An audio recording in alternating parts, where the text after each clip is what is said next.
নমস্কার, সবাইকে শুভ বিজয়া।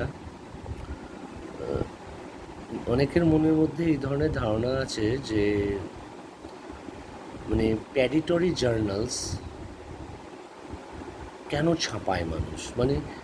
আজকে আপনার সাথে today I am going to talk a very important topic about the research journals.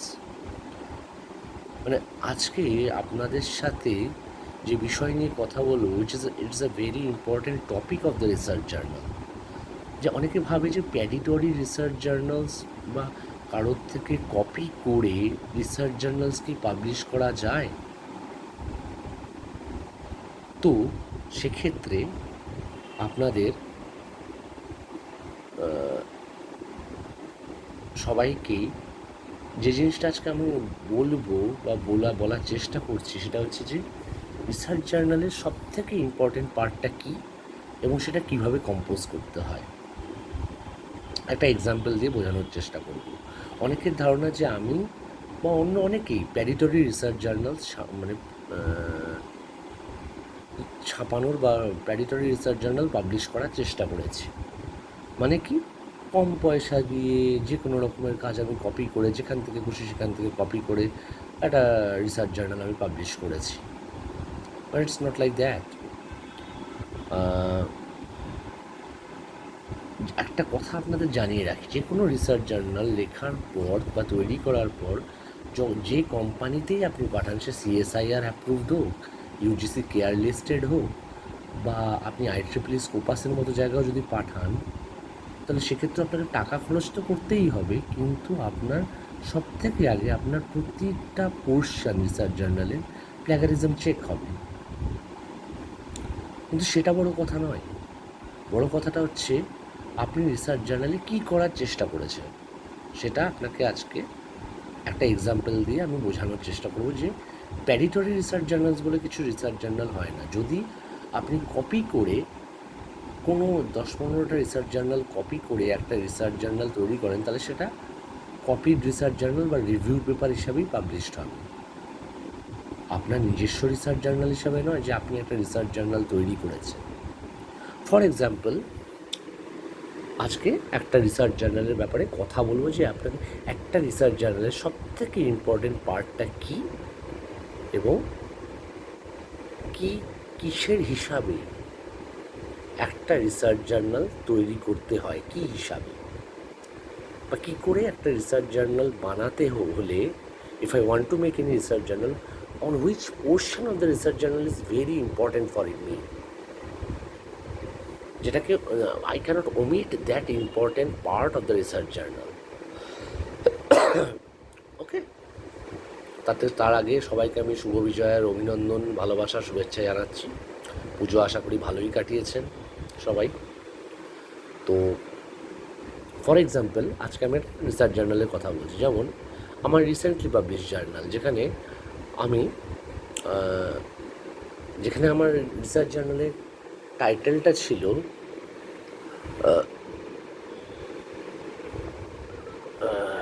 যেখানে আমার রিসার্চ জার্নালে আমি টাইটেল হিসাবে রেখেছিলাম কনভলিউটেড। আমার কাজটা ছিল আর কি, যে ট্রান্সফার ফাংশন ক্যালকুলেট করে সেখান থেকে গেইন মার্জিন আর ফেস মার্জিনের একটা কম্প্যারেটিভ স্টাডি করা। কিসের জন্য? To analyse the stability of a transfer, calculating the gain margin and phase margin in order to analyze the stability of a transfer function by using from the data obtained from the numerical results obtained from the circular and the linear convolution and the fast Fourier transform of real and complex numerical data sequence, as well as the plot of power spectral density। এমন একটা research journal আমি publish করেছি, যেখানে আমি transfer ফাংশনটাকে থেকে gain margin, phase margin, gain crossover, face crossover, frequency calculate করেছি একটা system stable কি না আনস্টেবল যাচাই করার জন্য। এবার আমি ট্রান্সফার ফাংশন তৈরি করার জন্য ডেটাটা কোথা থেকে পেয়েছি? আমি আরবিটারি রিয়েল অ্যান্ড কমপ্লেক্স সিকোয়েন্সে ডেটা সেট নিয়েছি। সেই ডেটা সেটের উপর লিনিয়ার এবং সার্কুলার কনভলিউশন করে আমি যে রেজাল্টসটা পেয়েছি সেই রেজাল্টসটাকে কাজে লাগিয়ে ট্রান্সফার ফাংশন ডেভেলপ করেছি। সেই ডেভেলপ ট্রান্সফার ফাংশনে gain margin, phase margin, gain crossover ফ্রিকোয়েন্সিটা ক্যালকুলেট করেছি ইন অর্ডার টু। এবার সেটা আমি circular convolution, linear convolution, fast Fourier transform তিনটে ক্ষেত্র থেকেই পেয়েছি। এবার যেটা আমি করেছি সেটা হচ্ছে এক্সট্রা যে কাজটা আমি করেছি সেটা হচ্ছে পাওয়ার স্পেকট্রাল ডেন্সিটি প্লট। সেটা যে লিনিয়ার অ্যান্ড সার্কুলার কনভলিউশন যেটা আমি পেয়েছি সেই ডেটাটা থেকে আমি পাওয়ার স্পেকট্রাল ডেন্সিটি, সেই ডেটাটাকে কাজে লাগিয়ে, নিউমেরিক্যাল ডেটাটাকে কাজে লাগিয়ে পাওয়ার স্পেকট্রাল ডেন্সিটি প্লট করেছি। তো এই যে রিসার্চ জার্নালস, অনেকেই বলেছে যে আমি বা অন্য কেউ হয়তো প্যাডেটারি রিসার্চ জার্নালস ছাপাচ্ছি বা পাবলিশ করছি টাকা দিয়ে। দেখুন, টাকা দিয়ে কোনো দিন রিসার্চ জার্নালস ওভাবে পাবলিশ করা যায় না। আপনার রিসার্চ জার্নালসটা যদি অ্যাকসেপ্টই না হয় পাবলিকেশনের জন্য, তাহলে আপনি পাবলিকেশন করবেন কি করে? If your research journals has already been rejected in anti-plagiarismic testing or by anti-plagiarismic software, then how can you publish a journal? ওকে, তো প্রথম প্রশ্ন হচ্ছে এটা। দ্বিতীয় প্রশ্ন, আজকে যেটার জন্য আমি ভিডিওটা দিচ্ছি, যে একটা রিসার্চ জার্নাল পাবলিশ করতে গেলে কোন কোন জায়গাগুলো খুব important, which are the most important parts of a particular research journal. সেটা হচ্ছে প্রথম আপনার টাইটেল চুজিং। আপনি your title, the title of the research journal will show everything. যেমন ফর এক্সাম্পল, আমি আমার এই রিসার্চ জার্নালটারই টাইটেলটা আপনাকে বলছি, ঠিক আছে? কাইন্ডলি একটু হোল্ড করুন, টাইটেলটা আপনাকে বলে দিচ্ছি।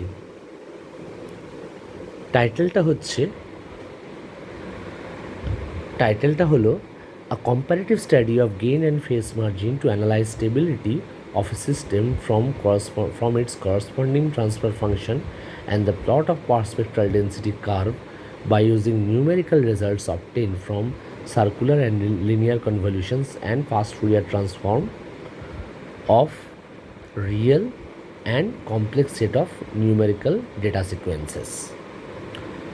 তো এই টাইটেলটা ভাবতে গিয়েই আমার অন্তত 20 থেকে 25 দিন সময় লেগেছিল। It took 20 to 25 days for me to think about the title. যে একটা টাইটেলের মধ্যে, আপনার একটা টাইটেলের মধ্যে যেন পুরো রিসার্চ পেপারটার অ্যাবস্ট্র্যাক্টটা চলে আসে, এমন একটা টাইটেল হতে হবে। তারপর হচ্ছে অ্যাবস্ট্র্যাক্ট বানাতে গেলে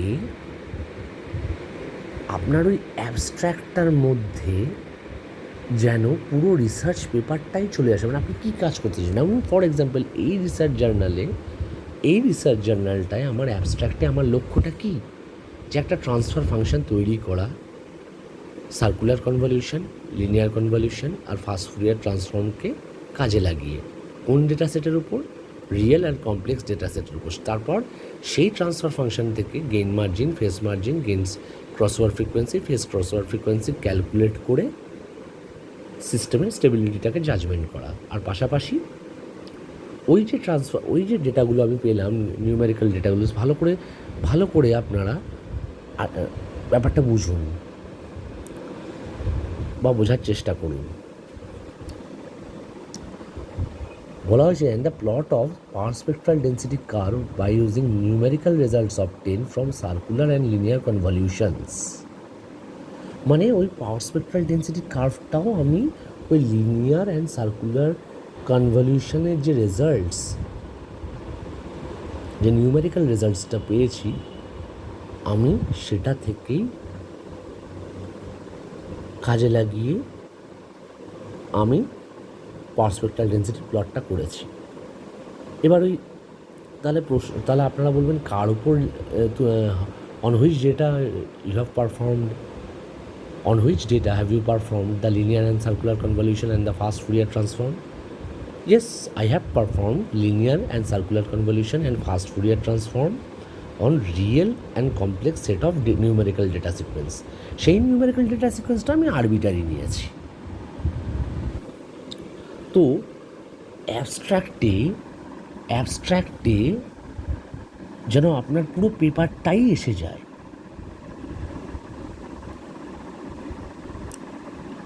সেই রকমভাবে আপনাদের অ্যাবস্ট্র্যাক্টটা লিখতে হবে। একটা পুরো পেপারের সামারাইজটা যেন অ্যাবস্ট্র্যাক্টেই এসে যায়। এরপর রয়েছে কনক্লুশনের পর আপনাকে স্টেপ বাই স্টেপ ম্যাটল্যাব প্রোগ্রামিংটা আমি লিখেছি। তো কনক্লুশন লেখার সময় আপনাকে লক্ষ্য রাখতে হবে যে আপনি কী কীভাবে পেপারটা তৈরি করার জন্য যার হেল্প নিয়েছেন, যেমন linear convolution, circular convolution, fast Fourier transform, এগুলো সম্বন্ধে আপনাকে তো বলতে হবেই। সাথে সাথে পাওয়ার স্পেকট্রাল ডেন্সিটি সম্বন্ধেও আপনাকে বলতে হবে, যে পাওয়ার স্পেকট্রাল ডেন্সিটি কাকে বলে আর কেন আমরা পাওয়ার স্পেকট্রাল ডেন্সিটি, আমার উদ্দেশ্যটা কী। যেমন এখান থেকে বোঝা যাচ্ছে, যেমন আমি আপনাকে বুঝিয়ে দিলাম যে লিনিয়ার আর সার্কুলার কনভলিউশন আর ফাস্ট ফুরিয়ার ট্রান্সফরমেশন আমি করেছি রিয়েল আর complex set of numerical data সিকোয়েন্সের উপর। That real and complex set of numerical data sequence is totally arbitrary. তারপর আমি বুঝিয়েছি যে রিয়েল যে স্টেবিলিটিটাকে জাজ করার জন্য আমরা কীভাবে ট্রান্সফার ফাংশনটাকে কাজে লাগিয়েছি। সাথে সাথে আমরা এটাও বলেছি যে কনভলিউশন কাকে বলে, which is called convolution, what is called convolution, what is linear convolution and what is circular convolution. যেমন for example, if two different sequence of data, if multiplication of two different sequence of data in time domain is called linear convolution, but in frequency domain that multiplication is called circular convolution. এগুলো আপনাকে জানতে হবে, ঠিক আছে। তারপরে linear convolution করলে total number of datas কত হয়, after linear convolution how many datas are you getting, after circular convolution how many datas are you getting.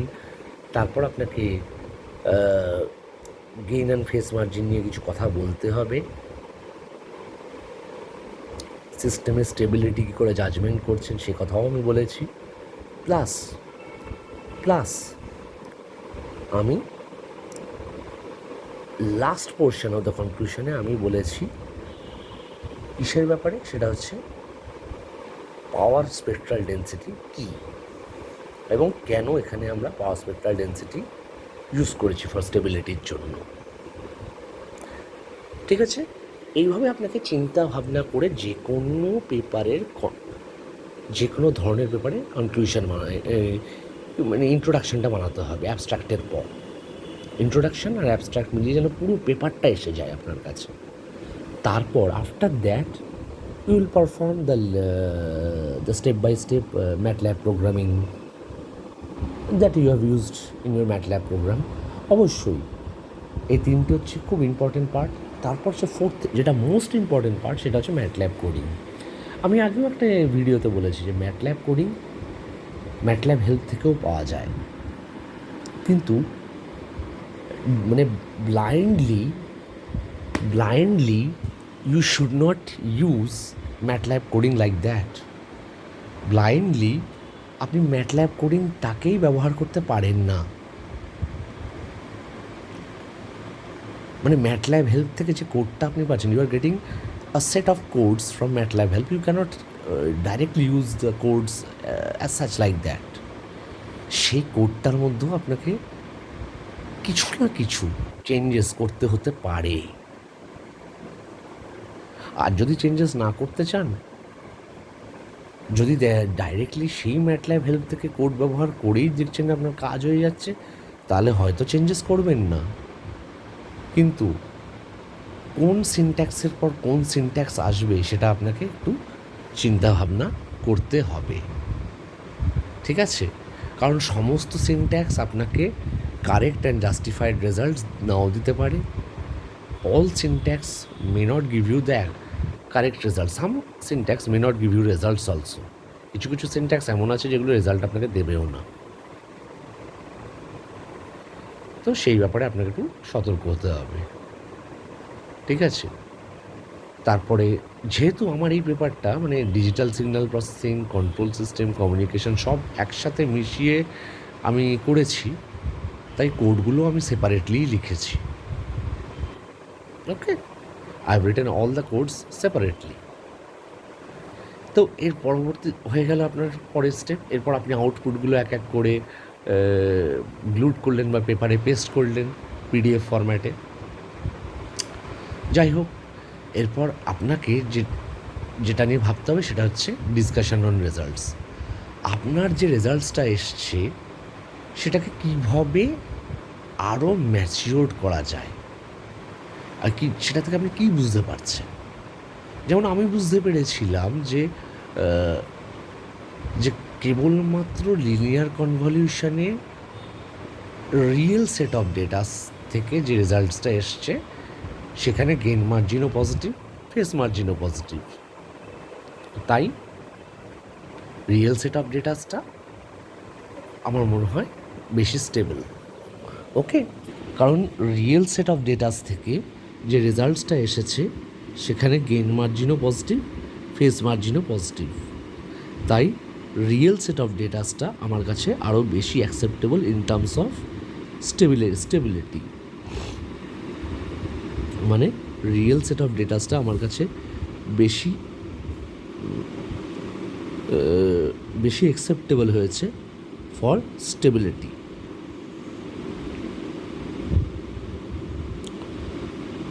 ওকে,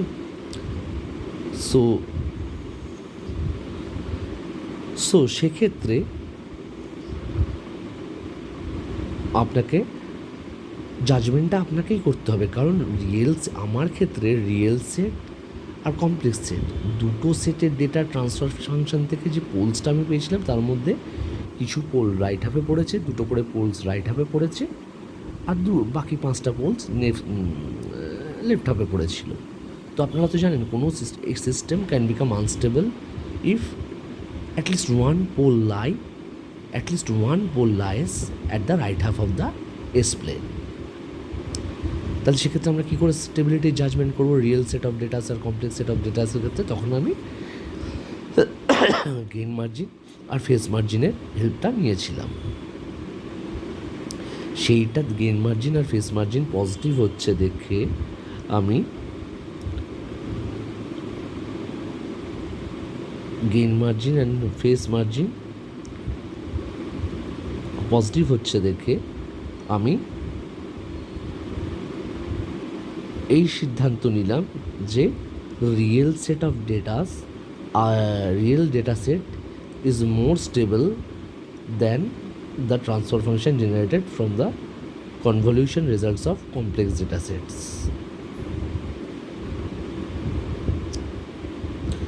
মানে কমপ্লেক্স ডেটা সেটের কনভলিউশন লিনিয়ার আর সার্কুলার কনভলিউশন করে যে ডেটা আমরা পেয়েছিলাম সেটাকে কাজে লাগিয়ে যে ট্রান্সফার ফাংশন বানিয়েছে, I have created the transfer function by using the results obtained from the linear and circular convolution of complex data। তো সেই ডেটার কম্প্যারিজনে রিয়েল ডেটা সেটসের যে সার্কুলার অ্যান্ড লিনিয়ার কনভলিউশন করার পর যে ডেটা সেটস আমরা পেয়েছিলাম সেটাকে কাজে লাগিয়ে যে ট্রান্সফার ফাংশন বানিয়েছিলাম, I had created transfer function by using the results of linear and circular convolution of real data sets. That transfer function is much more stable compared to the transfer function which is generated from the convoluted results of linear and circular convolutions of complex data sets। সেটা আমার একটা personal decision হয়েছিল। আপনি discussion on results যখন লিখবেন বা বানাবেন সবসময় সেখানে ডিসিশানটাই দেবেন, মানে একটা জাজমেন্ট হিসাবে সেটাকে ব্যবহার করবেন যে আপনি রেজাল্টস দেখে কী বুঝতে পারলেন। যেমন পাওয়ার স্পেকট্রাল ডেন্সিটিটাকে দেখার পর আমি বুঝতে পেরেছিলাম যে কোনো not a single power spectral density of complex and real data set is in the format of Gaussian,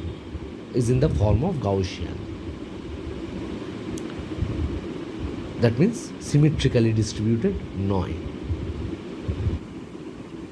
তার মানে পাওয়ার স্পেকট্রাল ডেন্সিটিটা আমার ইউনিফর্মলি অ্যান্ড সিমেট্রিক্যালি ডিস্ট্রিবিউটেড হয়নি, এটা আমার ডিসিশন। আপনি যখনই ডিসকাশন অন রেজাল্টসটাকে লিখবেন বা বানাবেন, সেখানে শুধু জাজমেন্টটাই দেবেন, যে রেজাল্টস দেখে what have you analysed, on what decisions have you taken after observing the results at the output. মানে আপনার কাছে আউটপুট যে ইমেজগুলো এসেছে সেটাকে অ্যানালাইজ করে আপনি কী রেজাল্টস পেয়েছেন সেটাকেই আপনি তুলে ধরবেন ডিসকাশনস অন রেজাল্টসে। তারপর ফিউচার স্কোপ অফ ওয়ার্ক, এটাতে বেশি কিছু লিখবেন না। যদি কিছু মানে কাজটাকে কিছু এগোনো যায়, যেমন এই কাজটাকে আমি নর্মাল আরবিটারি ডেটা সেট না ইউজ করে কজাল অ্যান্ড মেমোরিলেস সিগন্যালকে কাজে লাগিয়ে রাও থিওরিজ ক্রাইটেরিয়া দিয়েও স্টেবিলিটিটাকে জাজমেন্ট করতে পারি বা করা যায়। এটা আমাদের future scope of work. Despite using normal and arbitrary data sets, I am trying to generate data sets from causal and memoryless signals. Then, at the end, the transfer function or what we got after convoluted data from the convoluted data will use the same transfer function in Rao theory criteria to analyze the stability. সেরকম কিছু একটা আমাদের future scope of work থাকবে। তারপর আপনার তারপর আপনি কনক্লুশনটাকে নিজের মতো করে ছোট করে বানাবেন, যে আপনি কনক্লুশনে আপনি কী বুঝতে পারলেন। ঠিক আছে, যেমন আমরা বোর্ড প্লট ব্যবহার করেছি গেইন মার্জিন বা ফেস মার্জিন ক্যালকুলেট করার জন্য, তার জায়গায় নিকলস চার্টও ব্যবহার করা যেতে পারে। মানে আমার কাজটা স্টেবিলিটিটাকেই জাজমেন্ট করার, আর মাই ওয়ার্ক ইজ টু জাজ the stability of the system or the transfer function that I have got from the convoluted data of circular and linear convolution. তো সেই জাজমেন্টটা শুধু বোর্ড প্লট দিয়ে করা যায় এমন তো না, নিকলস চার্ট দিয়েও করা যেতে পারে। তো আমি পার্সোনালি সবাইকে রিকোয়েস্ট করেছি যে নিকলস চার্ট দিয়ে এই কাজটাকে রিপিট করার, সামথিং লাইক দ্যাট। তো আপনারা যারা ভাবছেন যে প্যাডিটারি জার্নালস ছাপাতে গেলে টাকা দিয়ে ছাপাতে হয়, এটা কিন্তু ধারণাটা ভুল। আপনার জার্নালস আপনি নিজস্ব ল্যাঙ্গুয়েজে লিখছেন, প্রতিটা কোড আপনার, রেজাল্টস আপনার, সুতরাং সেগুলোকে ভেরিফাই করে তবেই যে কোনো ইউজিসি কেয়ার লিস্টেড কোম্পানি বা সিএসআইআর অ্যাপ্রুভড কোম্পানি আপনাকে একটা মেল পাঠাবে। মানে আপনি জার্নালটা আপলোড করার পর, ওদের সিস্টেমে আপলোড করার পর আপনাকে মেল পাঠাবে whether your journal has been properly verified and checked by anti plagiarismic software, যে আপনার পেপারটা your paper has been accepted for publications. আমার 9টা পাবলিকেশনস এভাবেই হয়েছে। তো এটাকে কোনো ভাববেন না যে প্যাডিটারি জার্নালস কেবলমাত্র টাকা দিয়েই ছাপানো যায়, আর টাকা দিয়ে যেসব জার্নালস ছাপানো হচ্ছে সেটা প্যাডিটারি জার্নালস। মানে someone is publishing one journals by using money, so it's a প্যাডিটারি journals, so it's a duplicate journals, এরকম কিছু ভাববেন না আপনারা।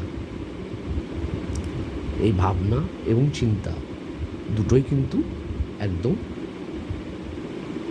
মানে মূল্যহীন, ইউজলেস, ওয়ার্থলেস আমার কাছে।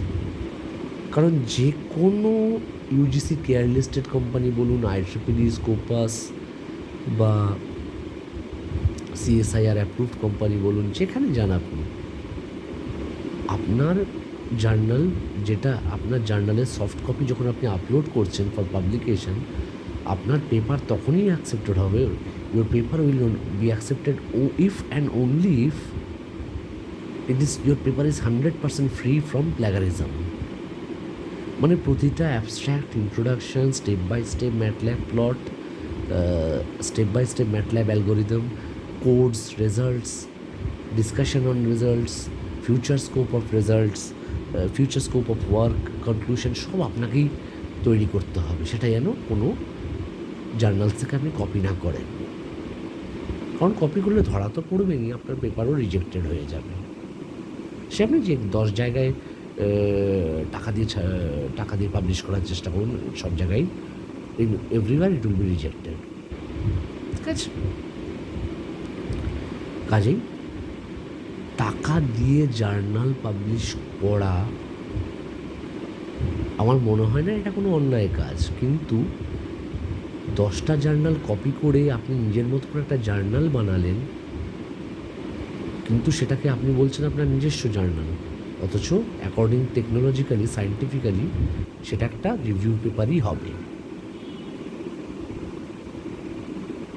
So it's a wrong work. আমার মনে হয় এটাও ভুল কাজ। বহু পাবলিকেশন কোম্পানি আছে যারা ইউজিসি কেয়ার লিস্টেড, যারা সিএসআইআর অ্যাপ্রুভড, যারা স্কোপাস ইন্ডেক্স রাখে, যারা গুগল ইন্ডেক্স রাখে, যারা academia.edu ইন্ডেক্স রাখে, যাদের ইন্ডেক্সিংটা গুগলে হয়, স্কোপাসে হয়, academia.edu-তে হয়, রিসার্চ গেটে তাদের ইন্ডেক্স আছে, ইন্ডেক্সিং হচ্ছে। তো এইরকম বহু research, so many research journals are available, they are CSIR approved, they are UGC care listed, they have been indexed in Scopus, Google, ResearchGate, academia.edu। তো তাদের আপনি এভাবে রিজেক্ট করতে পারেন না, তাদের আপনি খারাপ বলতে পারেন না যে এরা আপনার কাছ থেকে টাকা নিচ্ছে বলেই your publications are not good. মানে আপনি টাকা দিয়ে জার্নাল পাবলিশ করে দিচ্ছেন, তার মানে আপনি সমস্ত জার্নালই টুকে করেছেন। তারা কিন্তু অ্যাকসেপ্ট করবে না আপনার জার্নাল ফর পাবলিকেশন, কারণ প্রতিটা পাবলিকেশনের একটা ডিজিটাল অবজেক্ট আইডেন্টিফায়ার হয়। ওই পাবলিকেশনটা গ্লোবাল হয়ে যায় after publication your publications will become global, এটা মনে রাখবেন, ঠিক আছে? তো আশা করি আপনাদের ভুল ধারণাটা দূর করতে আমি সক্ষম হয়েছি একটা এক্সাম্পল দিয়ে। মনে রাখবেন, try to remember this example, এটা কিন্তু খুব ইম্পর্ট্যান্ট আপনাদের জন্য। ওকে।